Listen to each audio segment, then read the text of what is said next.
Nós estamos enfrentando eleições de 2018, segundo turno. Quer dizer que nós, brasileiros, temos que enfrentar essa situação com coragem, com otimismo, com animação. Por que eu digo isso? Porque de 1930 para cá, a grande divisão existente entre os brasileiros, e que continua até hoje, é a divisão entre os nacionalistas, os patriotas, os que defendem os interesses populares, como foi o caso de Getúlio Vargas, que ganhou a Revolução de 30, liderou a Revolução de 30, e os que são inimigos, na verdade, sem se declararem, dos interesses populares e dos interesses nacionais, e que defendem os interesses externos, os interesses do imperialismo, como foi o caso do presidente deposto em 1930, Washington Luiz, ligado naturalmente à economia do café. Ora, de lá para cá, isso se repetiu ao longo do tempo. Tanto é que, à altura de 45, Getúlio foi deposto por um golpe antinacionalista, pró-imperialista, e, consequentemente, a eleição se fez para eleger um presidente pró-americano, Dutra, que abriu o mercado brasileiro escancaradamente para as importações e, consequentemente, ajudou a destruir a usina de alumínio que tinha sido construída em Minas Gerais, em Ouro Preto, por empresário brasileiro. Ela, naturalmente, passou para o capital estrangeiro, usina de alumínio pioneira em toda a América Latina. Pois bem, nós queimamos as divisas que nós acumulamos durante a Segunda Guerra por importações inúteis, predatórias e que só atrapalharam a vida brasileira, com o governo Dutra unindo o PSD e o DN. Mais adiante, o Getúlio voltou, consagrado pela eleição de 1950. Fundou a Petrobras, uma empresa extraordinária e que, no entanto, não foi apoiada por nenhum órgão da grande imprensa brasileira.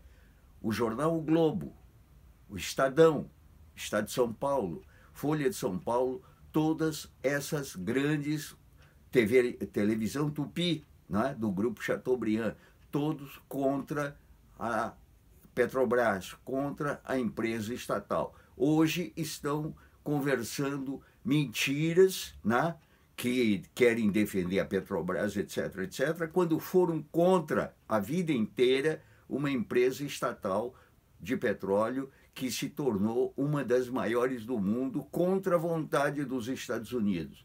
Por isso mesmo, os Estados Unidos trataram de derrubar Getúlio, como aconteceu, e Getúlio, para enfrentar o imperialismo, se suicidou e, naturalmente, puxou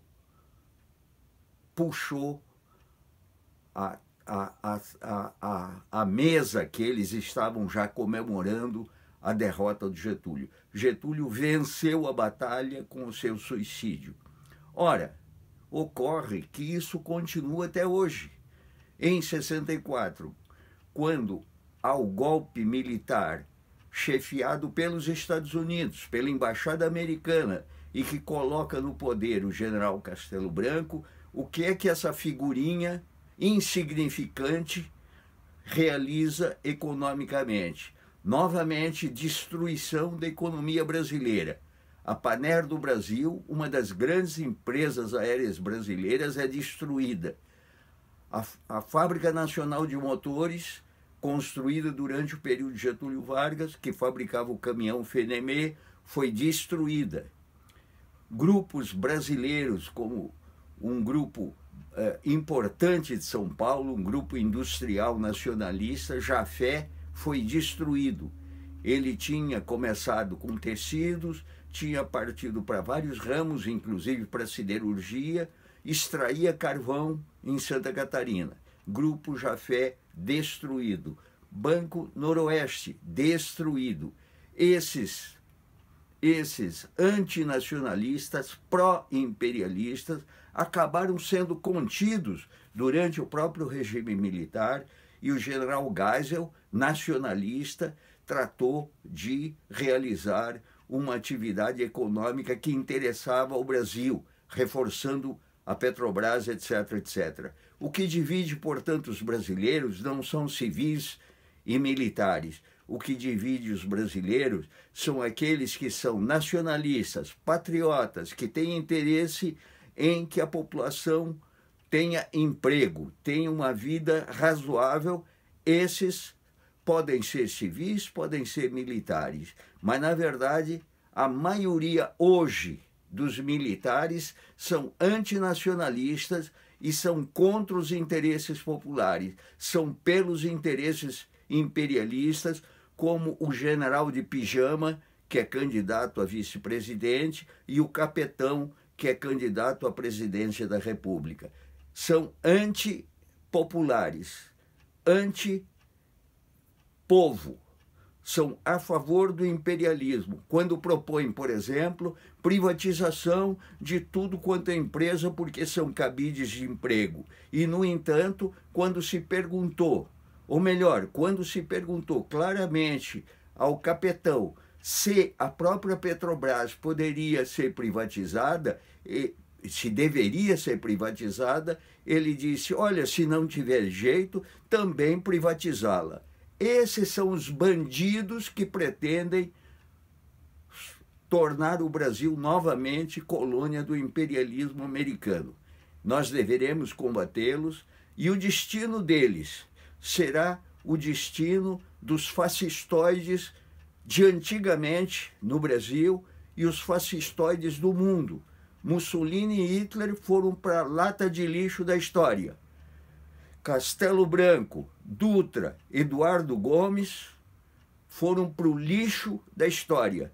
Esses senhores estão destinados a ir para o lixo da história, e nós, com coragem, o nosso destino de grande país, de povo extraordinário e que tem um papel a desempenhar também à escala mundial, e não ficar subordinado aos Estados Unidos, como o general de pijama e o capitão pretendem, quando eles dizem, por exemplo, vamos vender a Embraer, quando eles dizem, por exemplo, que vão transferir a embaixada brasileira de Tel Aviv para Jerusalém, quando eles dizem que vão romper o acordo, a presença do Brasil no acordo de meio ambiente de Paris. Dizem isto escancaradamente, com coragem e achando que vão ganhar. Eles vão perder e vão para a lata de lixo da história. É o que nós vamos fazer. Obrigado.